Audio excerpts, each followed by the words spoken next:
the February 29th meeting of the Rotary Club of Louisville. February 29th, how about that? Every 4 years. Everybody's birthday today? I'm keeping very young, but he's not. Anyway. I'm Kevin Lynch, President of the Club, and Paul Harris Fellow. Providing our invocation today is Gene West, owner and producer of Faces of West Production, and Paul Harris Fellow +1, and one of the best darn presidents ever. Well, there you go.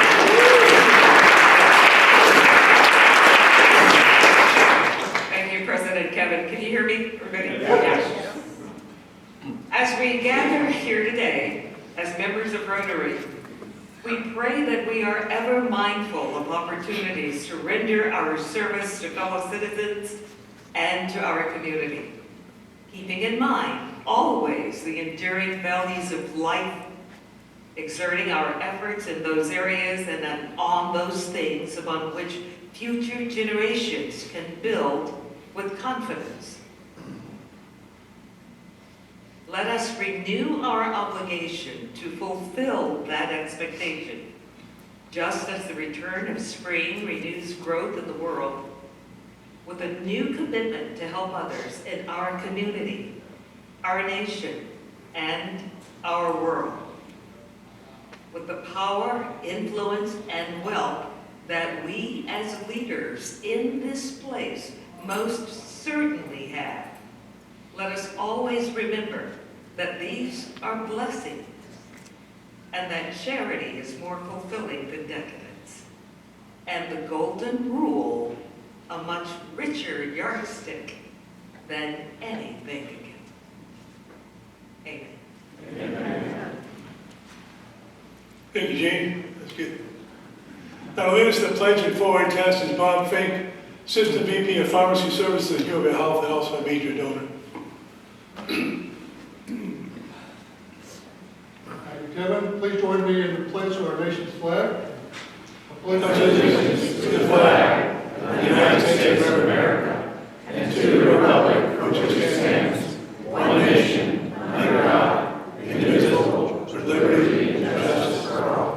Please join me in the four-way test of the things that we think, say, and do. First, is the truth, is fair to all concerned, will it build goodwill and better friendships, will it be beneficial to all concerned. Thanks, Bob. Now it's time to introduce your guests. We'll test out the mic on the back there. Guest, as you're introduced, just stand at the table. And if you would, those introducing guests, introduce your name and your guest name, title, and organization. President Kevin Fellow Rotarians, Henry Heiser, and my guest today is a new resident of Louisville, Green Bay, Wisconsin. He's the new dean of the Kent School of Social Work, Dr. John Miller.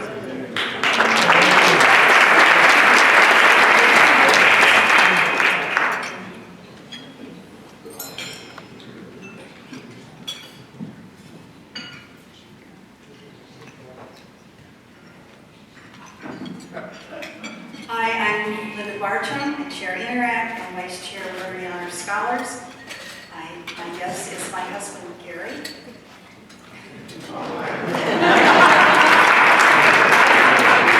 so cute. And I just want to remind all of you that we have 2 blood drives coming up, one this Wednesday, one the next Wednesday, and it's run by our Interact clubs at Western High School and Iroquois High School. So go out and support. Thank you. I'm the Assistant Dean, Senior Executive Director of the Graduate Programs at the College of Business here at the University of Louisville. And I have an honor and privilege to introduce some unique and highly talented MBA students who are finalists for the Rotary Fellowships that's under consideration, and they are our guest today. I will call each of the 7 finalists, starting with Chloe Movius. She's Department Coordinator, U of L Office of Orientation Programs. Christine Darnell, Coordinator for the Office of Alumni Relations and Annual Giving. Maggie Roth, Fulfillment Specialist, GE Appliances. Brianna Carey, Program Support Coordinator for Veteran Service at Volunteers of America. And Danielle Lavender, Assistant Director of Fitness and Wellness Programs at the University of Louisville. Lou Smith, Principal at Terracon Consultants. Matt Bolter, Nicholas Distilleries Supply and Logistics Manager. Please welcome our guests.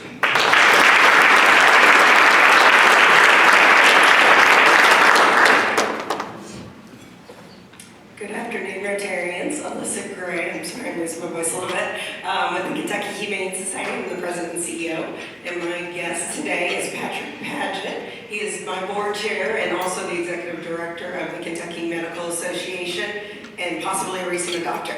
Yay! I mean, I guess we're all possibly recent adopters.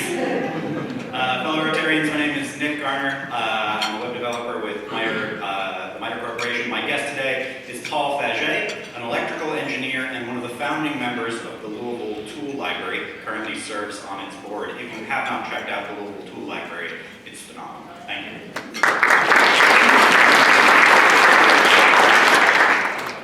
Most of you that know me know I don't need a microphone, and I am a fresh Rotarian, so you'll forgive me and hold my hand as I learn the ropes. I'd like to introduce my guest today, Christy French with One Pink Cat. She's our CEO, the CEO of One Pink Cat. Thank you for joining us today, and I hope you join Rotary down the road.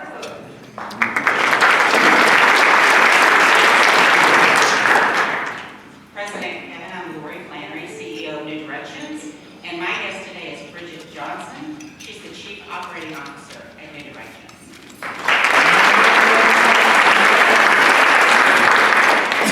All right, Lynn Taylor, Executive Director of the club, back to introduce a couple of people. Pamela Williams is Sales Executive Partner with Incipio Workforce Solutions. And Emily Chandler is founder and CEO of Leave It to E, a luxury concierge and lifestyle management company. Welcome. Is there anyone else that's a guest today that has not been introduced? My guest today is Sergey Anokin. He's the director of the director of the Fork Center for Entrepreneurship at UL College of Health. Works with Vernon also. I want to also congratulate Vernon Foster today. Vernon Foster got today's award for the Delane Taylor Award for bringing the most guests to lunch.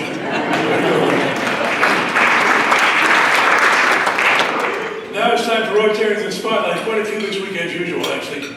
Mark Call received the 2024 Most Exceptional Community Service Award for dedication to healing the children. Please check out the video of this moving story in Sparks. Congratulations to Josh Suter on a fantastic annual meeting last week. You can read about it, the many exciting things in the works for the Chamber of St. Matthews in Sparks as well. Louis Straub, Independence Bank, was recognized with the Albert Sanders Award for helping to raise nearly $200,000 for the Wilt family. It was made even more special by the presence of Officer Wilt and his family at the event. You remember him as the officer that came in at the Old National Bank shooting. When the shooter could see through the window, he could not see in, but he ran face forward, head forward, straight in, he got hit in the head. But talk about courage. Congratulations to Kristen Boone and Maggie Harlow for being recognized by Business First with the 2024 Businesswomen First Enterprise Woman Award. And I want to remind everyone, last week Jay Mallory suggested we write down the name of a guest to reach out to as a future Rotarian leaders in the community that we know. And several of you actually did a good job, wrote those out, but there was quite a collection of them at the various tables afterwards. They were not intended to go to delete to ever contact people. So remember, people that you think would be good Rotarians, invite them, and Jay started this last week, let's keep that going. A couple weeks ago, actually. Rotary Day at the Ballet is this Saturday at 2 o'clock.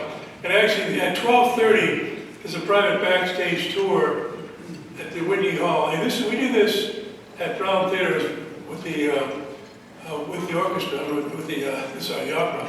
And it was fascinating to get back there and see things that people can't normally see. So a private tour at 12:30 this Saturday at the Whitney Hall, and of course the performance is 2 o'clock that day. So sign up. It's on Sparks, but it's this Saturday, so don't waste your time.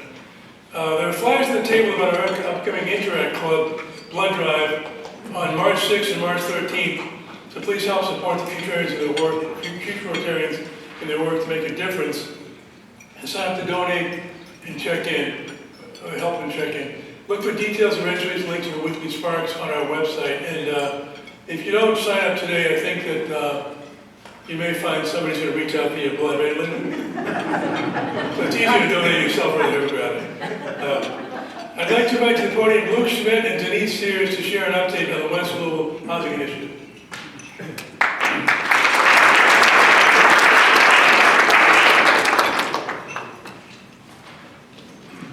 Thank you, President Kevin. Hopefully everybody can hear us. Turn the mic up or pull it off if you'd rather hold it. How's that? You get right here. More. One more time. All right. You got 2 for 1 today, and it's a pretty good deal. First of all, we're here to give a quick update on the West Louisville Housing Initiative, and happy to tell you it's alive and well, making progress. First of all, as I always do when I speak up here about this, if you have made a pledge as a Rotarian to support the West Louisville Housing Initiative, please stand so we can recognize you.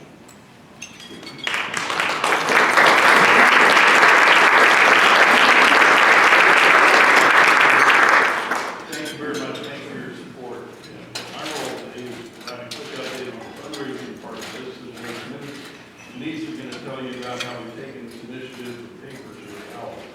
Since we started this program, we have now confirmed pledges totaling about $2,487,480. And in addition to individual Rotarians, we've received key pledges from Fifth Third Bank, Louisville Metro Government, the Rotary Fund of Louisville, the Dean's Foundation, and also our fiduciary partner, Park Community Credit Union, which matches everything we raise by 20%. They're a wonderful partner to have. Going forward, I know you just wanted to hear this, our campaign targeted towards individual Rotarians has come to a close, so you're not going to be hearing from us anymore about that. On the other hand, certainly we appreciate any additional support. If you haven't made a pledge and you would like to, please feel free to get in touch with one of us, and we'll be happy to make that happen. And also, if you're like me, if you've made a multi-year pledge, please don't forget that you need to make those payments each year so we can get this whole thing wrapped up in 5 years. Our final focus on fundraising, going through the rest of this year, to hopefully get to our goal of $5 million, we'll be focusing on banks and also foundations, which we believe should really play an important role. So now I'm happy to turn this over to Denise. She's going to give you a further update. Can you hear me? No. Can you? No. Can you hear me? No. Can you hear me? All right. You up? Yeah. I'm just going to pretend that I'm talking to my son last night, and he's trying to call me, and he's trying to finish up a college essay that's due in about 8 hours. All right. So, if you remember, when we first made the public announcement of this in the fall of 22, we were overwhelmed by people who wanted to participate. We had made the announcement really to spark fundraising, and we weren't ready to roll out a program for 63 people right away. Once we got the big chunk of money from Metro government through the Affordable Housing Trust Fund, we were ready to go, and we decided we were going to just do it quietly, methodically, and get the first few done, which has happened. So Shantez Williams closed, she's our first, she closed in September. She is still just giddy, finally, after years of time, being able to own her own home. She has used this to also start her own business, so that maybe someday she doesn't have to hold 2 jobs. So if you need a caterer, she's awesome, I've used her. We have closed 2 additional loans since then, and we have several in the pipeline who are either looking for a home or going through the final phase. Interesting fact, in West Louisville, the vast majority of households are headed up by an unmarried woman. The home ownership rate for unmarried women in West Louisville is abysmally low. Every one of the homeowners that is now in their own home or getting ready to be in their home is a single, unmarried woman heading up a household, which I think deserves a round of applause.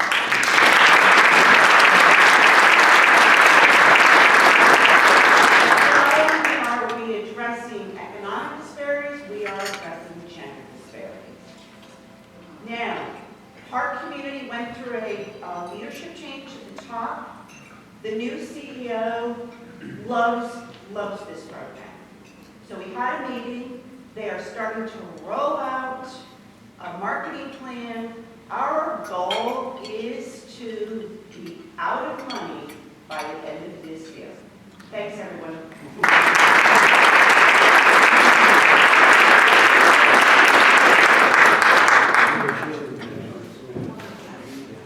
Maybe out of money for a little bit, but it's going to be good plans. I'd like to go to promoting Karen Morrison, Chair of the Awards and Recognition Committee, for a special presentation. Okay, I'm going to try to speak up and stay close and be able to look at my remarks all at the same time and stay on my right foot. I might just howl at the moon, you never know.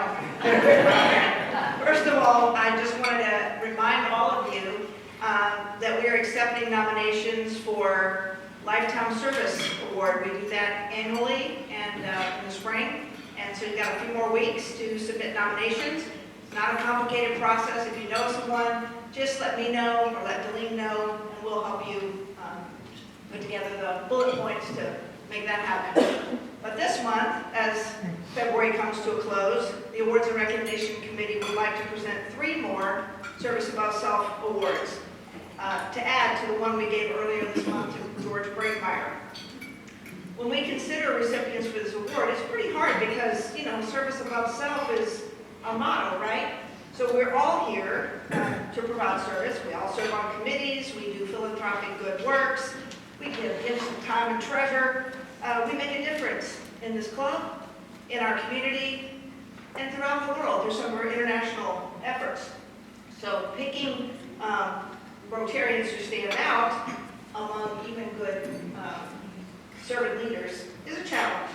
But the first award we want to present today goes to someone who, like George, epitomizes that steadfast dedication to service week after week, year after year, and shows unshakable commitment. This recipient has been a Rotarian for a mere 18 years, but it's hard to imagine Rotary without his large personality, infectious laugh, occasional wild hats, and frequent colorful attire. He serves as our president, one of the best darn presidents we've ever had, and without a doubt the most fun president. Sorry to all presidents. In 2015, 2016, he's a Paul Harris Fellow, a 1912 Society member, and Rotarian of the Year in 2011 and 12. He's the co-chair of, what are you the co-chair of? Social activities. Social activities. Oh, they just stuck together. It's because I was getting ready to howl at the moon. Social Activities Committee, and he knows how to throw a party, all while running his own successful business, made in Louisville. By now you all know, if you did early on, I'm referring to the one and only Greg Vaughn.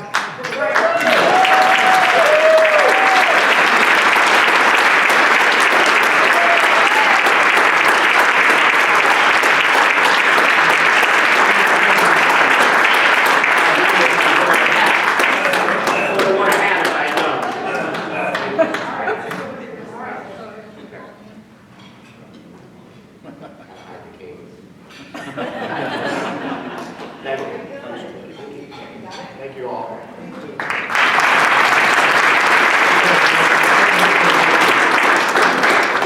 Okay, the next two we'd like to present, we're going to present together. You've already heard about the great work and the amazing results of the West Louisville Housing Initiative. None of that just happened. It's taken and continues to take a lot of work for providing exceptional leadership to that effort, providing generous financial support to it, and simply being the driving force to keep it moving, ensuring the greatest impact possible. We'd like to present 2 Service Above Self awards to both Denise Sears and Luke Schmidt.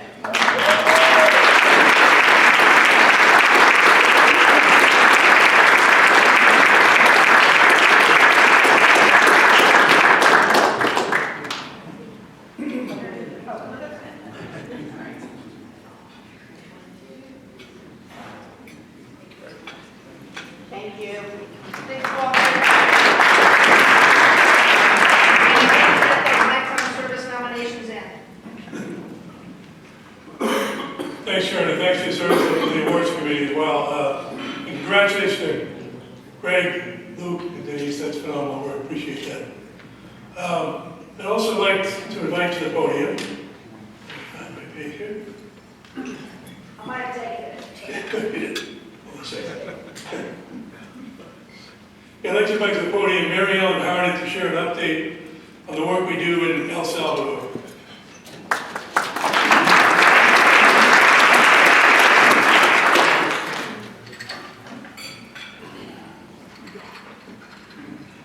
Please raise your hand if you could not hear. Good. Thank you, President Kevin. Rick and I are just back from El Salvador for the 7th time.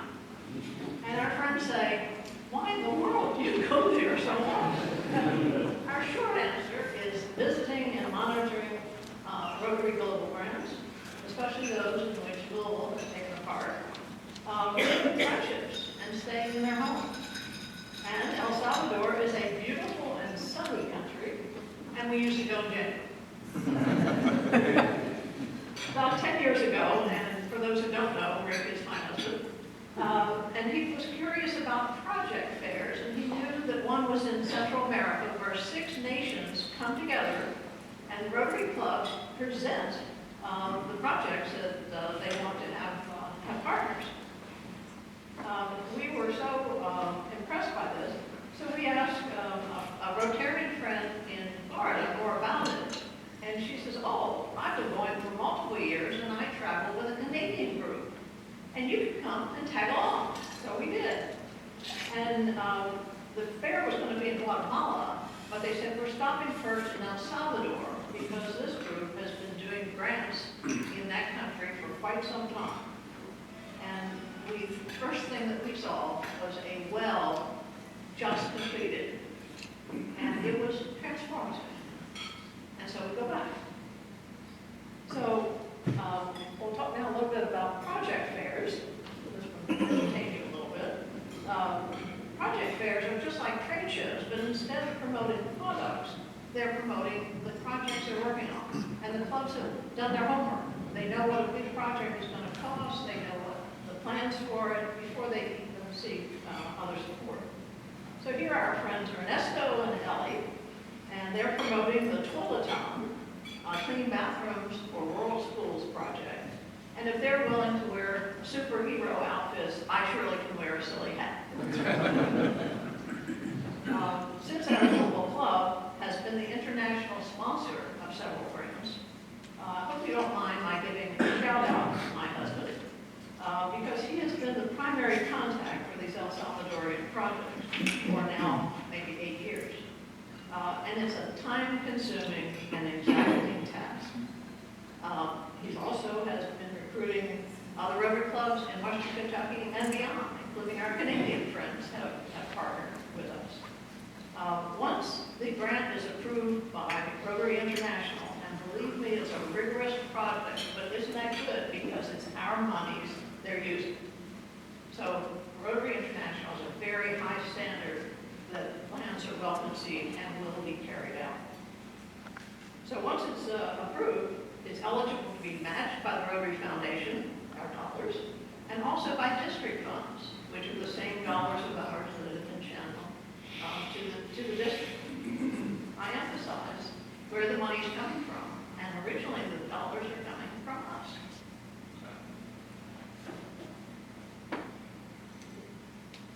Next.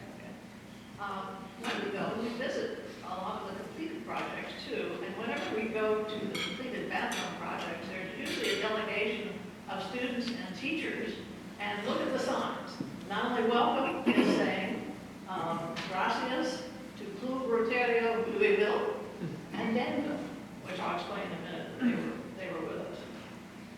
And the other one, which you can't read, but there is a big sign over a completed well from last year. And there's the big Rotary symbol, of course, and then it congratulates or thanks San Salvador Noroeste Club, the local club that has carried it out. And then in the fine print over there, it says the partner clubs, 2 in Canada, and by name, Louisville, Frankfurt, Paducah, Henderson, Lexington. we are acknowledged for our role in this. Next. We often try to go to the clubs, I mean, maybe this one was 7 a.m., it took a little while to get there, but the McKinley Squat Club, the one in charge of the Toileton project, included us for their one, and we came up like we did here a few minutes ago, and we are thanked for the role that we play in finding the funds to support their projects. And we learned the traditions of the different clubs, and they sing their national anthem. That's been true in several countries where we've worked. Fortunately, we're not actually. And then we have the most wonderful hospitality, several dinners in private homes, and after a morning when we were visiting some rural schools up in the mountains, they drove us on to the Pacific Ocean and had a lovely lunch. And this was with another club whose member, Zolo, was here last fall when we had the Friendship Exchange inbound, and our folks helped provide hospitality. During our outbound Friendship Exchange in January 2020, Susan Zepeda and Alex Novak were with us, and they can attest to the really lovely hospitality we experienced. And finally, this is our reward. Here's a young girl, I think it was just after school reopened and the bathrooms had been finished, and her smile is worth everything. These children's lives are transformed. Often girls drop out of school because the latrines in their schools are awful. And with these tiled, flush toilet, clean bathrooms where they are responsible to keep it with soap and a poster telling them about good hygiene, the parents, the teachers, and the students form a committee to see that they are maintained. And we went back to the first school finished about 5 years ago. Is it still being kept clean? How's it going? And it was. And so we have seen the results of Rotary dollars. And so we encourage you to think of that, have this image in your mind when you're asked to support the Rotary Foundation.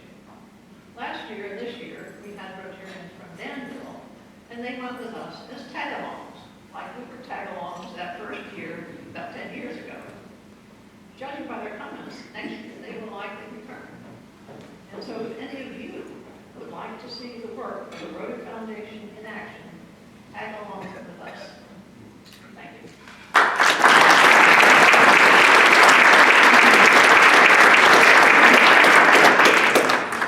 Thanks, Mariana. Thanks, everybody else that's doing that work. Really appreciate it. I'd like to invite to the podium Kevin Fields. He's the president and CEO of Louisville Central Community Centers. He's also our club secretary, and he's, what else am I going to say about you? The chair of the DEI committee. Thank you, President Kevin, and good afternoon, everyone. And happy Leap Day. I don't know the technical name for that, but this is the last day of the month of February, Black History Month, and I hope that all of us had an opportunity to commemorate and celebrate Black history in one special way. Ladies and gentlemen, esteemed members of the Rotary Club of Louisville, as the inaugural chair of the club's Diversity, Equity, and Inclusion Committee, it is indeed my privilege to introduce our distinguished guest speaker today, Mr. Lyndon Pryor. Before I delve into Mr. Pryor's remarkable achievements, I must share a personal reflection. For over a decade, I had the honor of serving within the Louisville Urban League under the esteemed leadership of the late Benjamin K. Richmond. As fellow Rotarians, we fondly remember Ben for his exceptional leadership, the lasting impact he made on this community, and for his vision, guidance, and unwavering dedication to the cause. Profoundly influenced my journey through the Urban League. Ben Richmond, who recently passed away, embodied the spirit of the Urban League movement. His legacy continues to inspire us all. As the saying goes, once an urban leaguer, always an urban leaguer. His commitment to service lives within each of us, driving our mission to effective, positive change in our community. Now let us turn our attention to today's esteemed guest, Mr. Lyndon Pryor. As President and CEO of the Louisville Urban League, he epitomizes leadership and advocacy. Mr. Pryor has led with distinction, spearheading initiatives that promote equity and inclusivity in our community. Leading a team of passionate individuals, he has displayed a pivotal role in driving transformative change across various sectors, including jobs, justice, education, health, housing, and Black business. Throughout his tenure, Mr. Pryor has demonstrated exceptional foresight and strategic prowess, leveraging his experience to champion initiatives that uplift marginalized communities. His dedication to justice, equality, and opportunity is evident in his tireless effort, both within the organization and beyond. Mr. Pryor's leadership extends beyond his official role. He is tirelessly advocating for community health and wellness. Initiatives like It Starts With Me bear testament to his commitment to improving lives. A proud graduate of Texas A&M University, a holder of a master's degree of arts from George Washington University, Mr. Pryor embodies academic excellence, lifelong learning. His personal journey marked by perseverance and relentless pursuit of excellence serves as an inspiration for all of us. In conclusion, it is an honor to welcome Mr. Lyndon Pryor to the Rotary Club of Louisville. His leadership, integrity, and unwavering commitment to justice and equity make him a beacon of hope in our community. Please join me in extending a warm Rotary Club welcome to Mr. Lyndon Pryor,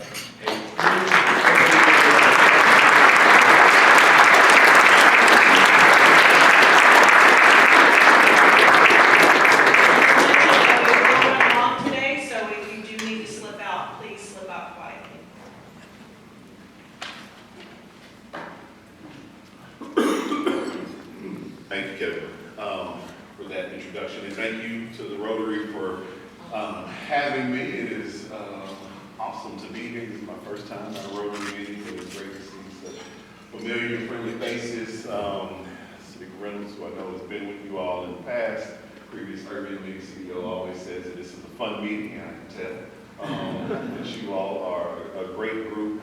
It's good to see folks like Number Blakemore, our former board member, and Karen Morrison, who I have the privilege, of sitting on Gilda's board, watching her work and do this great service. And so it is good to be among the friends. I am not going to try to talk long because I shared when I was asked to do this that I'd much rather engage in dialogue and conversation. But I do know that you all want to hear kind of what's going on with the league and what we're up to. It may be new to some people in this room, so I want to absolutely do that. But I will move quickly.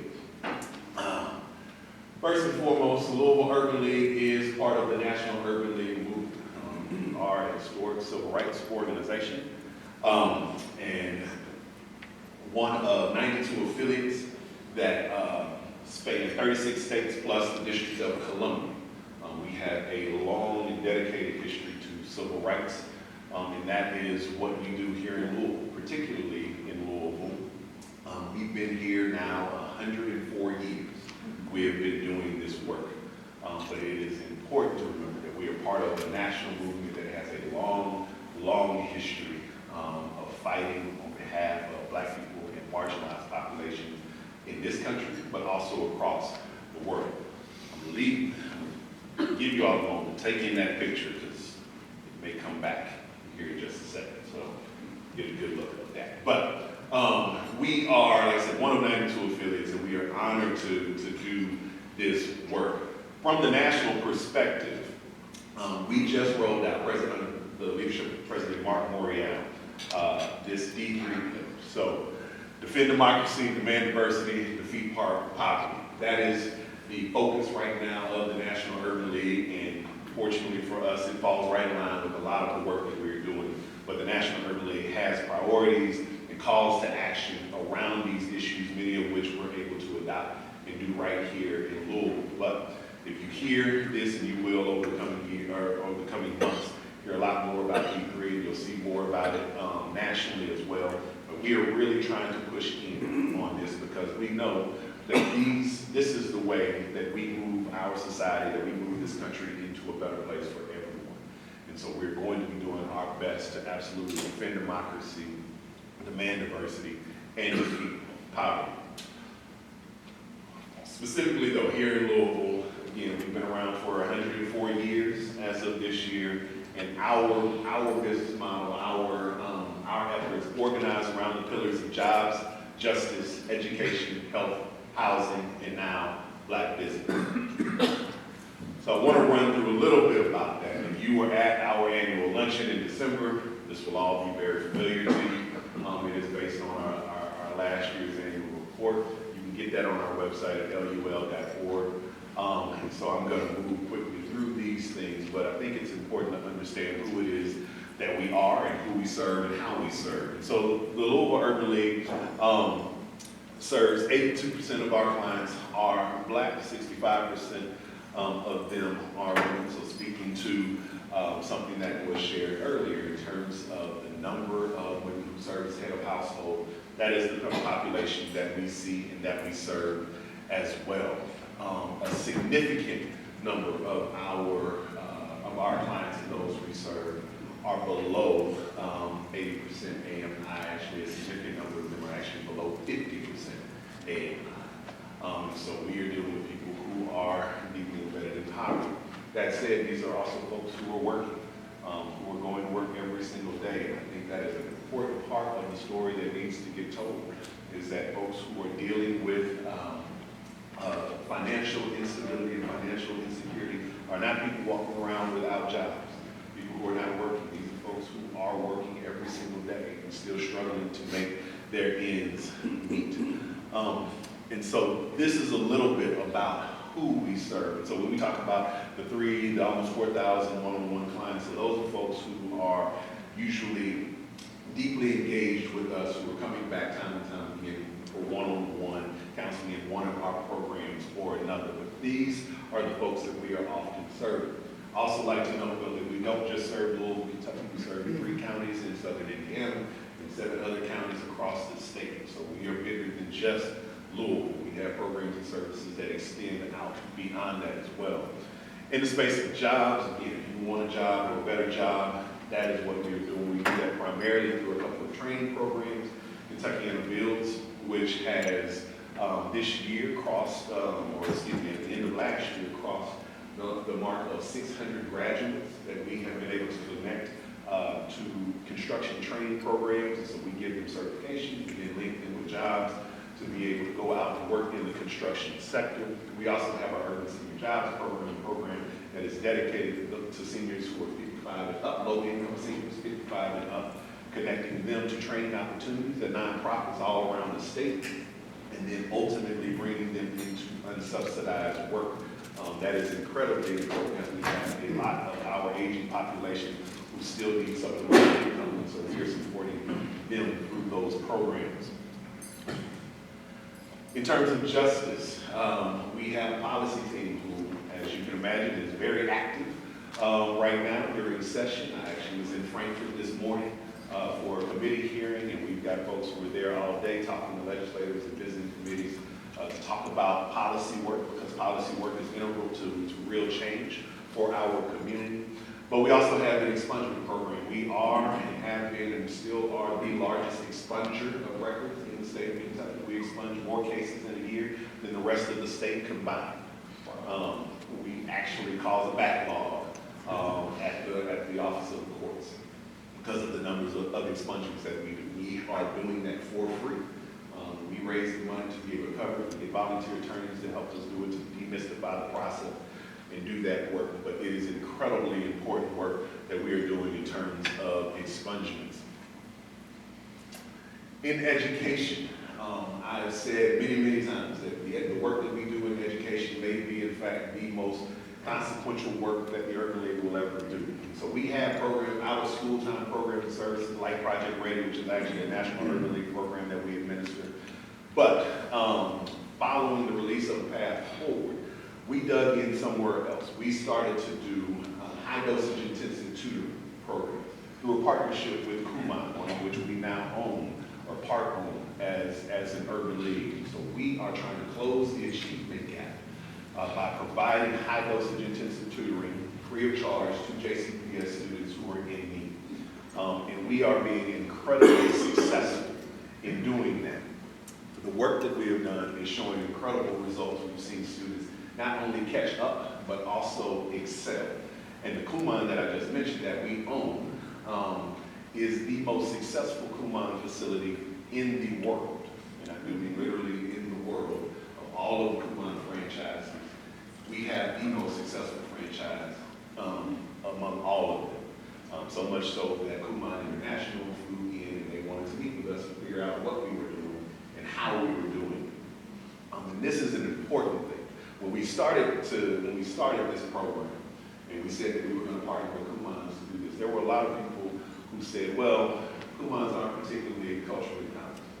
Those spaces don't always work for kids who look like us and who are coming with the challenges that our kids are coming with. We said, absolutely, we understand that, but just wait. And so what we did was we worked through our Center for Entrepreneurship to identify a young woman, Aisha Hayes Taylor, who was looking to start a business, an educational business, and said, we're going to work with you. Would you be interested in becoming a franchisee for Kumon? She said, absolutely. She went through the process. And then we opened jointly our new Kumon facility. And we did that intentionally because we knew that she understood the population at concern. She understands what barriers and challenges our students may be coming with.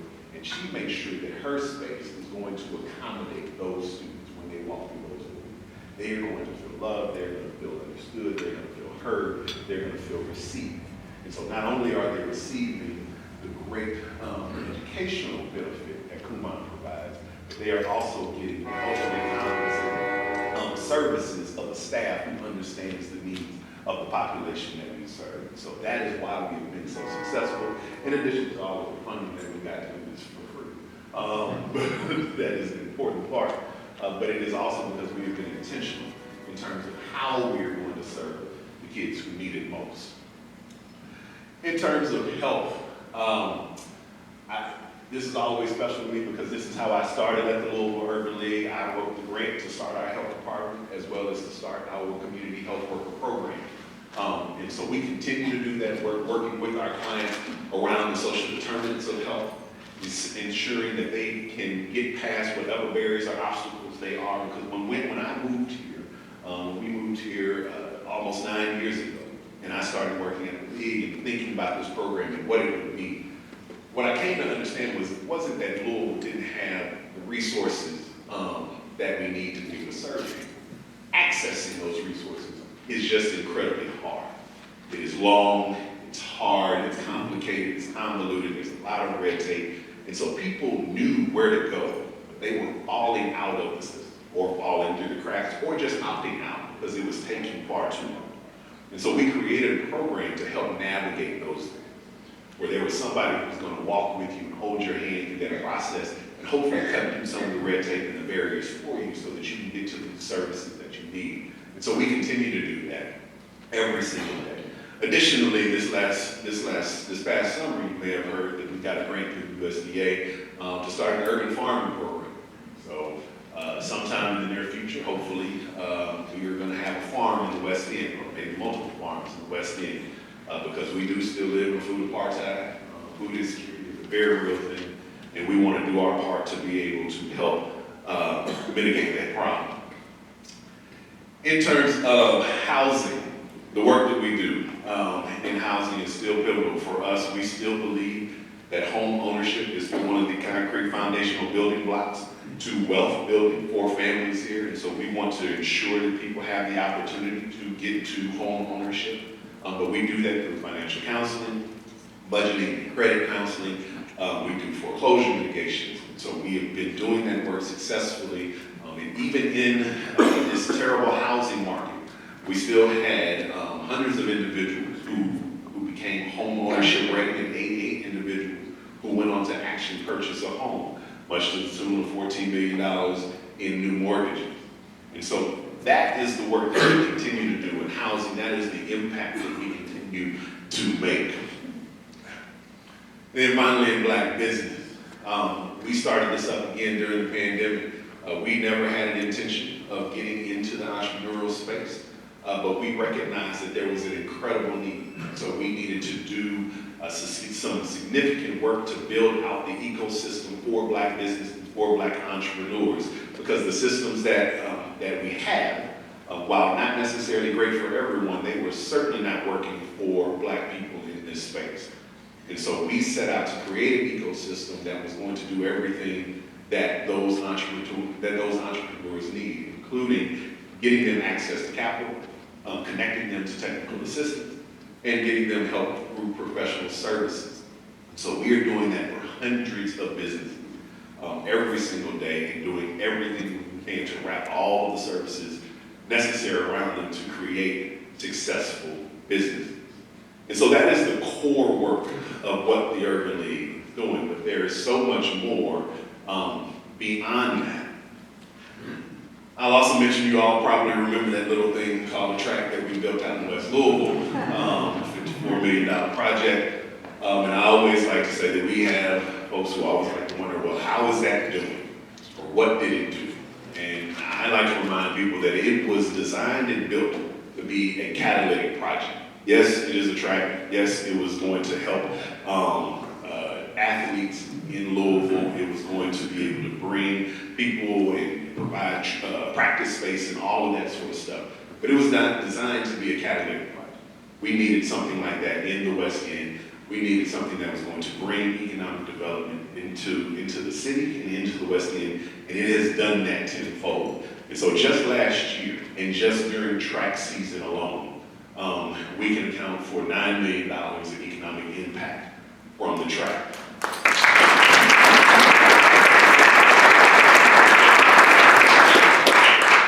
And so we know that it's making a difference. You all have probably heard about the Northwest Hospital that is coming, and Russ Hodgson said it, so I always repeat it. There would be no hospital if there was no track. Like, those are the types of things that we know have happened. And that will continue to happen as a result of this facility. And so we are incredibly proud of it, and it continues to pay dividends in our community. And then we can talk about the work of the Path Forward. And so Path Forward came about in 2020 following the killing of Breonna Taylor, but specifically around after the death of David McAtee. A group of leaders, Black-led organizations, and Black leaders came together and said that we can no longer operate like this. We need to do more. The city, the state, those in positions of power and privilege need to do more in service to the Black community here in Louisville, and we can be a better place. And so we wrote a document that we call a Path Forward for Louisville, and we sent that out. And we have continued to act on that. It was not just simply some list of demands or some pie in the sky. It was based in the work that we were already doing, and the work that we knew we had access to, and how we could get things done. And we have continued to dig in on that over the past 3 years. And we've done a lot of great work as a result. So when people start to ask me about, well, and now that you're president and CEO, what you want to do, or what is your vision, how are you going to grow? I think about the path and the work that we've set out and the plans that we have for that. In terms of housing, we are looking to grow in scale. So we are trying to do 3,000 new and preserved homes or affordable rentals, plus add 1,200 new Black homeowners to the roster. And we're doing that with partners like New Direction, Rotary, as well as HBI, Rebound Inc., and River City, and others. We have a coalition of folks that's dedicated in the affordable housing space to close these gaps and to do this work. In terms of education, I talked about our intensive tutoring work. We need to scale that work. Right now, we're able to do about 1,200 students a year and connecting to that. Our goal is over 33,000 students.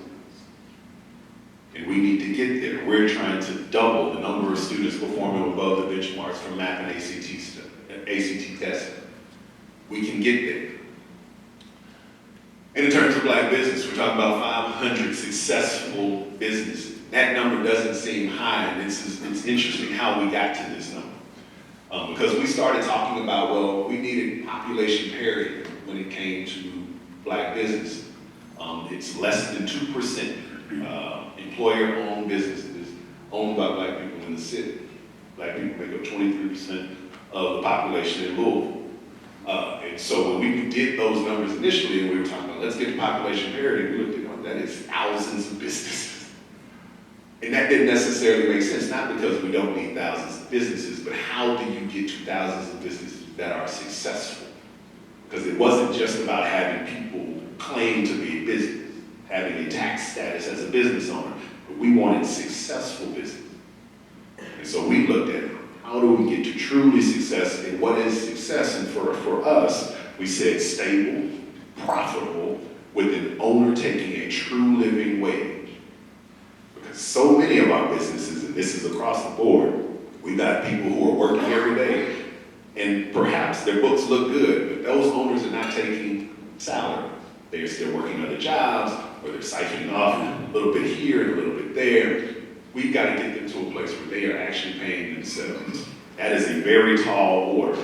And so we're trying to get to 500 successful businesses, Black-owned businesses over this time. And so that is the goal. That is the aspiration. And when I think about that, and really where I probably want to spend a little time with you all is, well, let me talk about all the other things, right? Like, so those are the big things, my bad. But we got justice, policing. I mean, we still have a consent decree that we need to do as a city. DEI, you all probably have saw us with JCPS to talk about the anti-DEI legislation.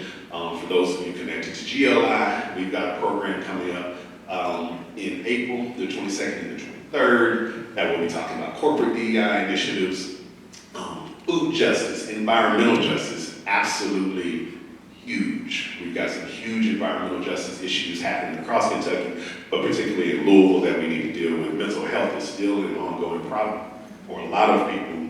We've got to figure out how to fill the gaps around mental health, and there are lots of other things. If you go to the Path Forward website, you can see there are lots of things that we are talking about. All of that work is not the work of the Urban League. Some of that work belongs to some of you. Some of it needs to be picked up by other people. We can't do it all. But all of it is important, and all of it needs to have a focus on. And it seems insurmountable, but part of why I titled this, you all made me give a title I wasn't going to do. Part of why I gave this title, that we're closer than you think, is one of the things that I said when we moved here, maybe a couple years in, had some friends from other places who were like, how are you liking Louisville? What's your impression? What is it? And the thing I said then, and the thing I still say today, I said it is very frustrating at times to live in Louisville. And the reason is because I've never been in a place that is as close to getting it right, but also as far to getting it right as Louisville, Kentucky. And what I mean by that is Louisville is right-sized, not too big of a city to get it right. When I say get it right, when I say that, I mean equity.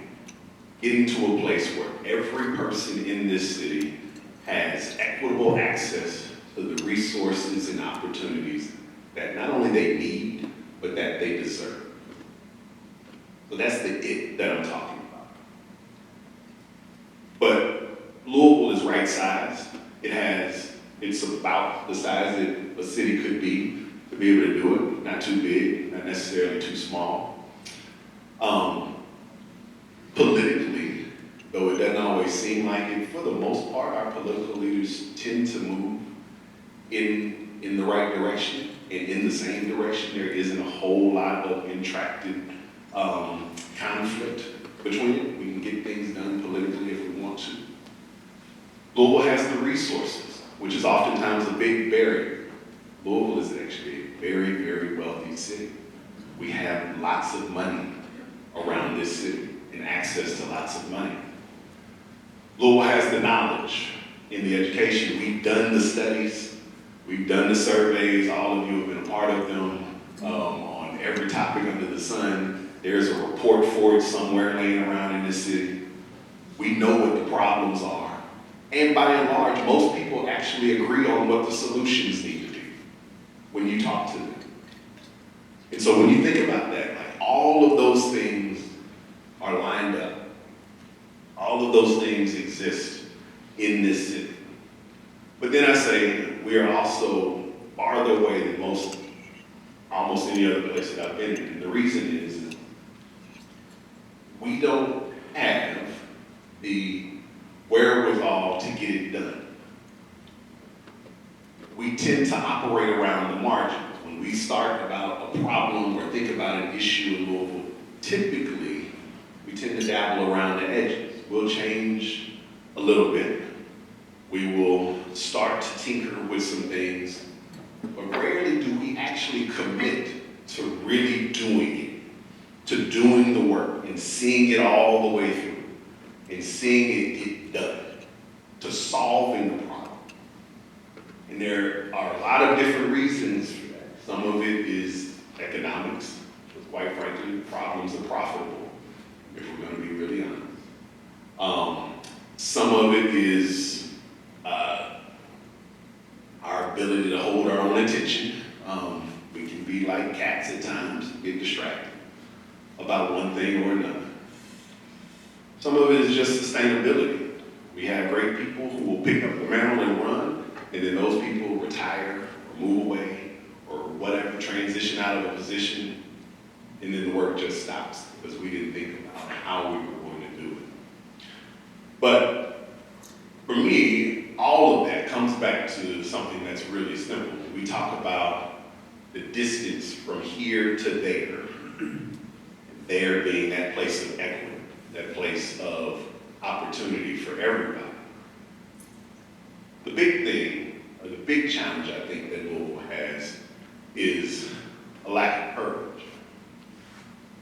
We tend to not want to do the hard thing. And getting from here to there is going to require us to do hard things, to have hard conversations, to make very difficult decisions, in some cases, make some sacrifices. That may be political sacrifices, that may be policy sacrifices, that may be financial sacrifices to do these things.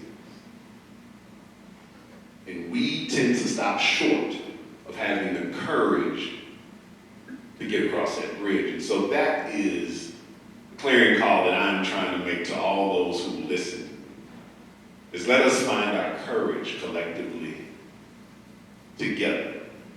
Let us support one another in doing the hard things, in making the hard decisions, in getting to where we need to be. Let us make Louisville the place that we all believe it can be and that it should be.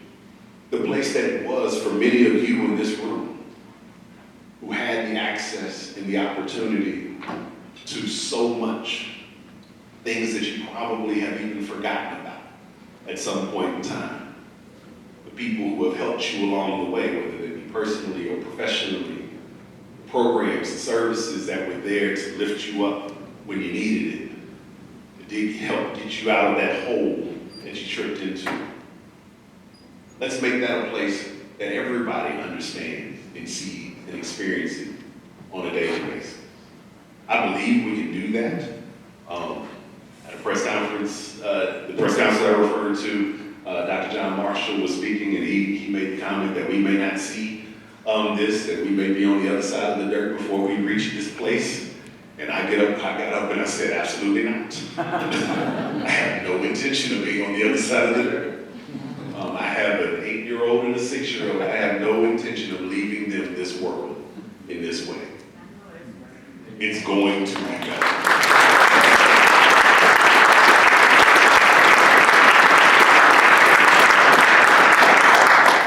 So, Rotary, thank you for your time, and I hope that there is time for folks to ask some questions, because I do far prefer discussion over anything else.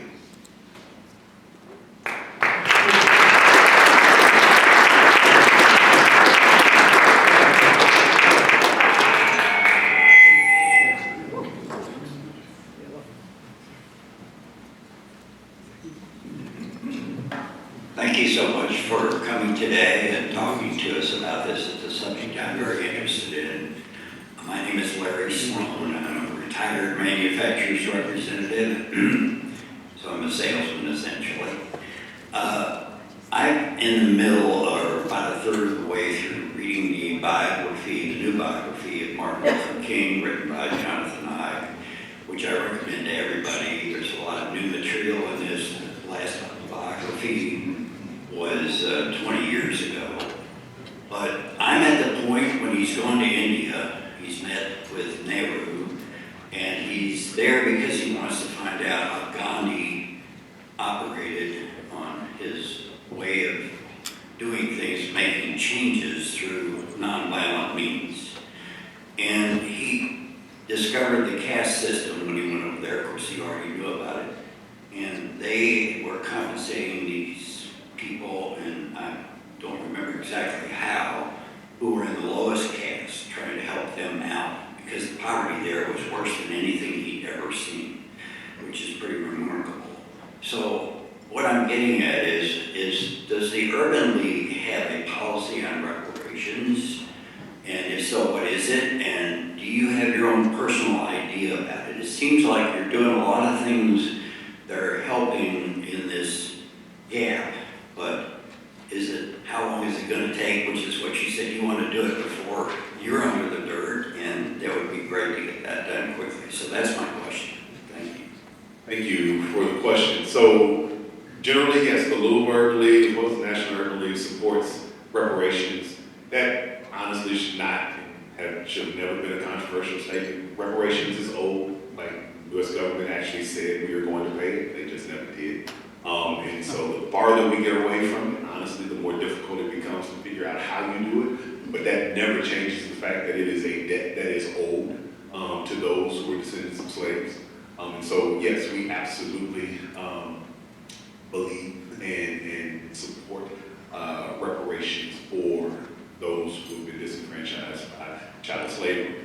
That said, you asked in terms of my personal opinion around reparations. So reparations itself really refers to two things.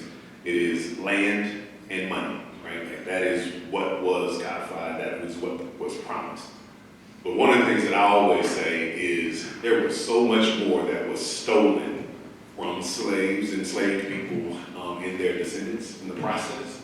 And quite frankly, I want it all back, right? Not just about the land, not just about property, but quite frankly, people's sanity.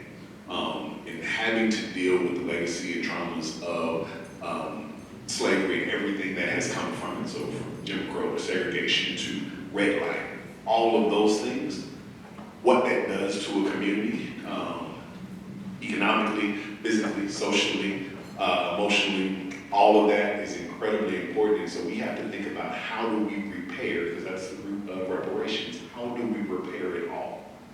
How do we think intentionally about repairing the damage that was done and all of those things? And on that front, everybody can play a part. We can all think about how we do that. That is not just the role of government. All of us can talk about how do we repair this harm getting forward. And so we're trying to do that all the time. And I'm happy to partner with anybody else who does it. Good question to ask, but just remind me of the 30-second rule. Larry, you're going to get charged $50 for the punch. Okay. So, Lyndon, thank you for being here, and thank you for a great presentation. I really appreciate hearing from you and your reassurance of what it takes to get from here to there. It's very comforting, so I appreciate it. On the issue of the political headwinds that are challenging the progress that's been made, it seems like there's some regressive policy making afoot, not only in Kentucky, but throughout the nation. And we've talked about this issue as a part of our DEI committee here with the question of what this club could do. And I've heard you speak about it in terms of what your vision is. If you could give us one or two ideas of what this club could do, not from a political standpoint, but from a humanitarian standpoint, what could we do to respond to what's going on?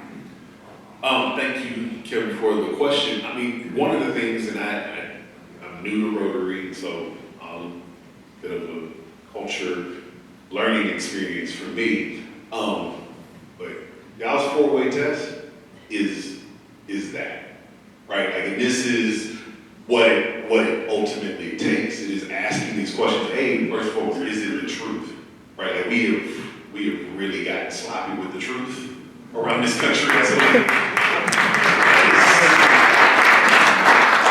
And that should cause everybody grave concern that we are so loosey with the truth and not willing to call people on the fact that they are not telling the truth. We've got to stop doing it. And that, when we talk about courage, that is a small thing. But when people stand up and say things that we know are verifiably false, somebody's got to say something, right? And so that is a thing that you can do. Is it fair to all concerned? I would substitute the word equitable instead of fair. But is it equitable to all who are concerned? Are we asking that question everywhere we go? Every room we walk in, every policy that we're part of, whether it's at your job or some global thing, if you're sitting on some committee for the government, is it equitable for everybody? And if we don't know, can we find that answer out before we make a decision? And let's go forth and do that. Will it build goodwill and better friendships? Sounds really, these are really basic principles. But if we would just actually have the courage to hold true to them outside of this room, I think we can do it, right? I think it is the willingness and the commitment to doing these things everywhere, and not just in the spaces where you know it's going to be accepted. But it's doing those things in the places where you know somebody is going to have a problem. We can do that. That is the way we move forward.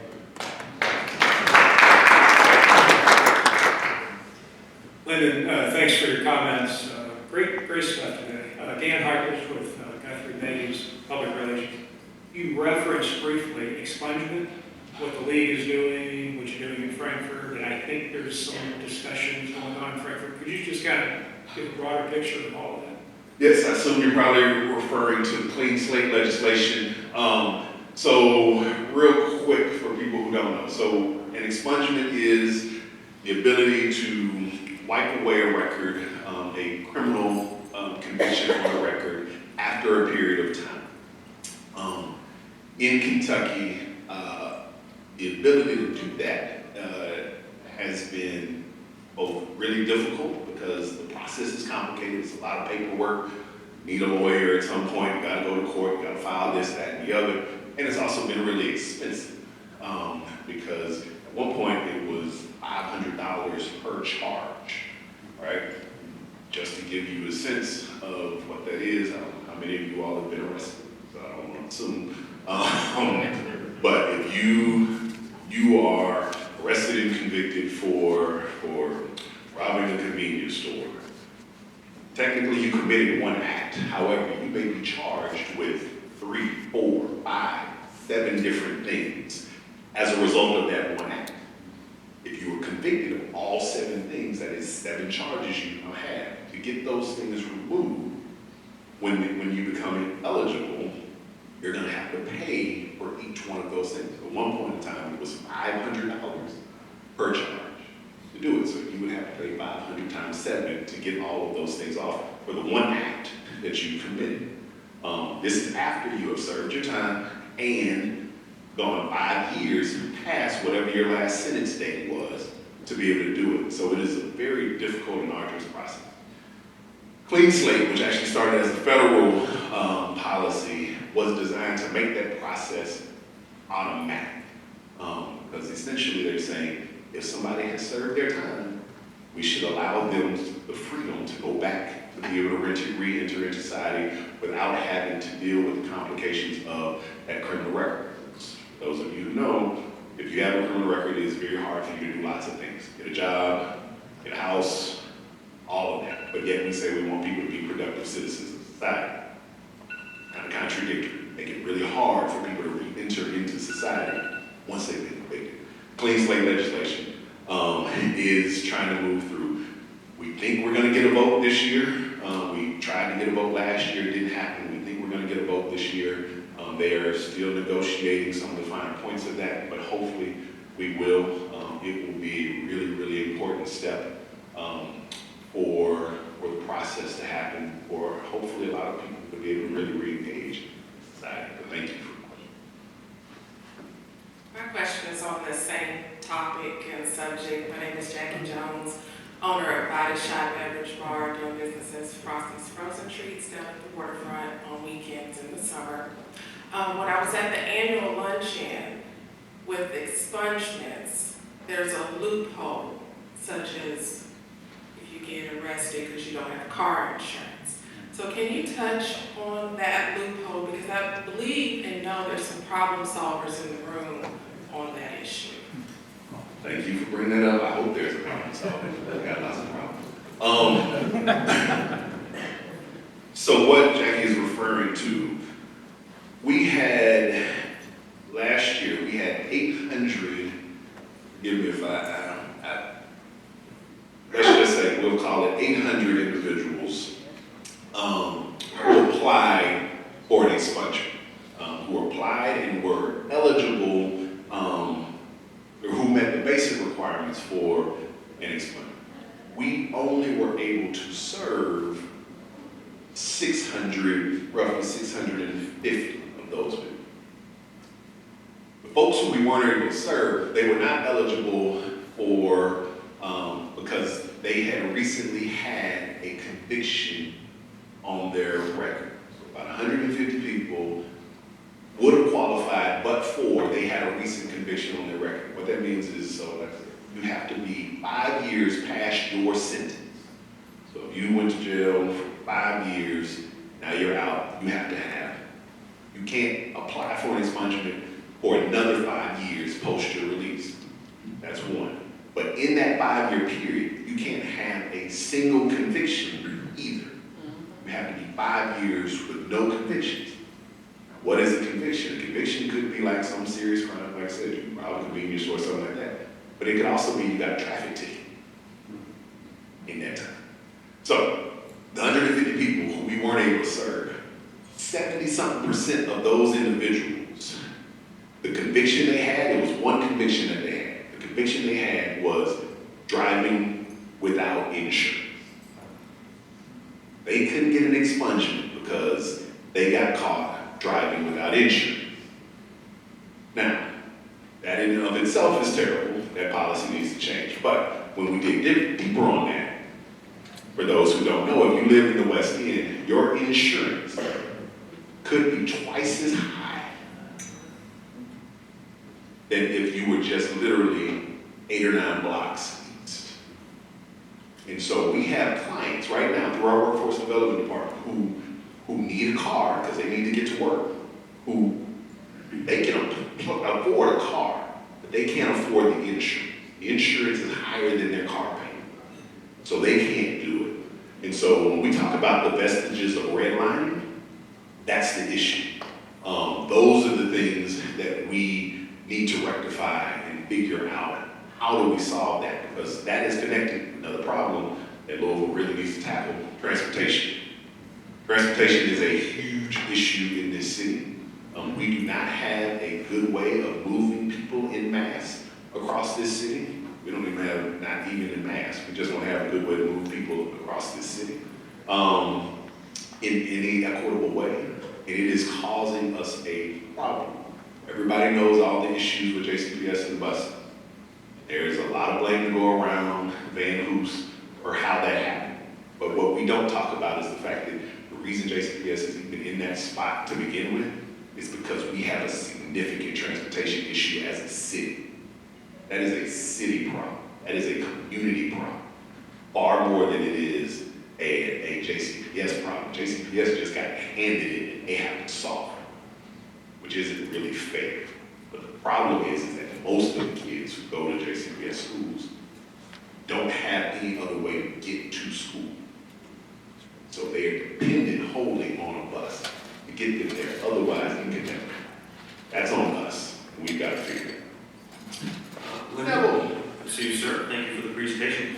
I was a little surprised by the title. We're closer than you think. One of the things that I always struggle with in these conversations is acknowledging and diving into details, and at the same time acknowledging progress. So pushing you a little bit, trying to define the progress that's been made. And if you start with the Constitution and 3/5 other persons, for the euphemism of enslavement, where are we now? Are we at 3/4? Are we at 9/10? I mean, again, how would you, closer than we think, where are we with regard to, though obviously not good enough, where are we? So that's a really interesting way to pose that question, though. I don't know, really. I mean, I don't know that I can necessarily put it on there. I think the question is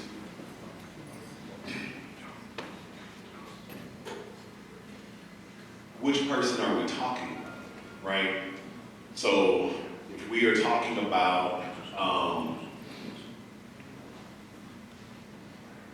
women, for instance, I don't know that they are wholly people yet, right? Because we've decided that there are aspects of their bodily humanity that they don't get to control, that we're not going to pay fully, that we are not going to treat equitably in all those ways. And so it kind of depends on the conversation and what it is that we are talking about. When we talk about education and all the disparities that exist there for, whether it be for Black children or immigrant children or homeless children or children who are dealing with mental health. Do we see them as whole? For our incarcerated neighbors, folks who are formerly incarcerated, we are not able to really see them as whole, not worthy of housing, not worthy of assistance, not worthy of education. Like, we put up all of these barriers to be able to block them to do that. So I don't know that there's necessarily a blanket answer. I think it comes back to who are you looking at and who's doing the looking. But I will say that it is obviously a problem, and it is certainly an issue that we are facing as a society and as a community. One of the things we talk about here in Louisville is about houselessness, about the homeless population that we have. But do we actually see those people as human? Do we believe that quality, safe shelter is a human right?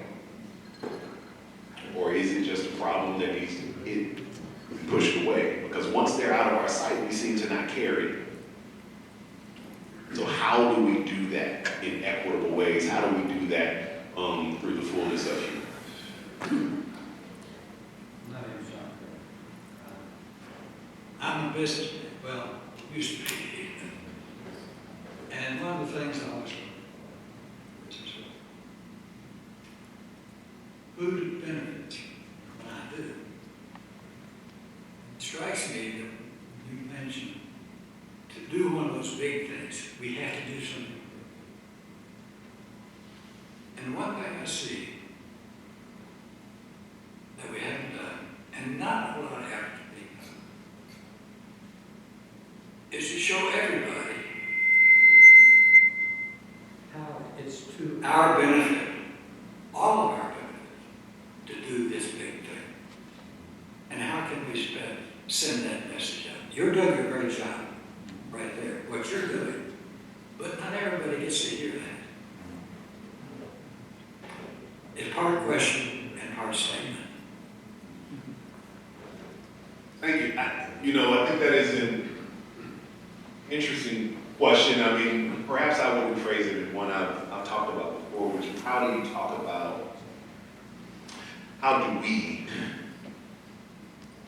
equity? Because I think it's a really hard concept for people to grasp. Well, it can be, I should say. It can be a really difficult concept for people to grasp. And the analogy that I play around with, and it's not perfect, but we all know what it is to be late to a meeting. Everybody's had that experience. You're supposed to get up, you got a meeting at 9 o'clock, you wake up, and for whatever reason, you were going to be late to this meeting. There's a group of people there at the meeting, and now they have to wait on you, or whatever the case may be. Like, we all know what that experience is, to walk into a room and know, like, wow, I was late to this meeting. What we also all understand is that there are a variety of reasons as to why we were late to that meeting. Sometimes it was our own, it was something we did. Woke up late, or couldn't decide what shoes and socks I was gonna wear today, or I decided to have a conversation too long with somebody along the way, or whatever. Sometimes it was things beyond our control. There was an accident on the road. It was raining, or the weather was bad, or some other thing that was far beyond the scope of what we had. There was some barrier between, or maybe it was a combination of all of those things. Didn't quite wake up early enough, but then there was also an accident. That caused, right? So we understand like all the reasons why we may have been late getting into this meeting. At the same time, we all know what it's like to sit in a meeting when somebody's late. And when that person walks through the door and, you know, all right, now we gotta figure out what we want to do with that individual. And if we care enough about them, or if the meeting is important enough, what do we often do? We'll stop and say, like, let's get you caught up. Let's figure out what it's going to take so that you can feel caught up and a part of what we're doing so that we can all move forward together. That's equity.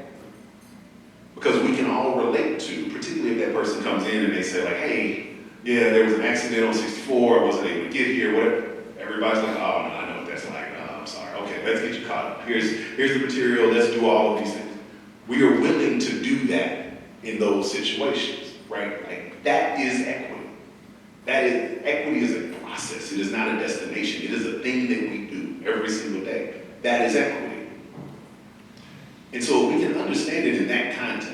We can understand what equity is and what equity looks like in that context.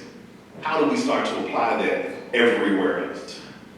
How do we start to think about people as ourselves in all of these other contexts? And I think that is how we get to people being able to make those big decisions, is that you have to see yourself in somebody else.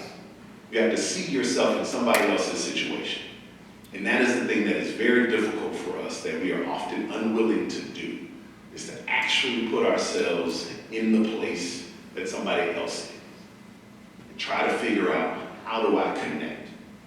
And once I do that, then it's easier for me to say like, okay, let's get you caught up so that you can get caught up to this meeting. And it doesn't have to stop everybody else. It doesn't mean that everybody else has to stop progress or movement has to happen. It just says we're gonna make the provisions necessary so that this person gets caught up regardless of why they're late. We're gonna make sure that they get caught up. And that's what we have to do, is figure out how we do that in every space that we're in. Takes a long time. Yes, sir.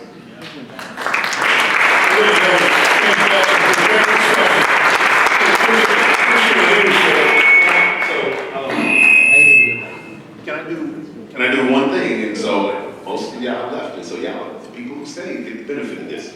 So I showed you all a picture earlier when I told you to remember it. Ebony Page, who's my chief development officer, she was supposed to be here. She's not, so she can't stop me from doing this. We do some fun stuff too. We got a little party coming on up in May 1st, our annual Derby Gala. We've got special guests, John Baptiste and Manny Fresh. Hope to see you all there. But here's what I'll do. For the 6 men that were in there on that slide, were known as the Big Six. They were pivotal in the civil rights movement, particularly on the road to the passage of the Civil Rights Act in 1964. So 6 leaders, obviously they were not the only people pivotal in this, but there were 6 leaders who led 6 civil rights organizations. If you, anybody, can get to me, tell me who those 6 men are and the organizations they led, I'll get you a very gay ticket. So, but don't shout it out because you're going to get this stuff wrong. I'm just telling you, so you come tell me afterwards. So yeah, so that's that. But thank you again, Rotary. I appreciate your time.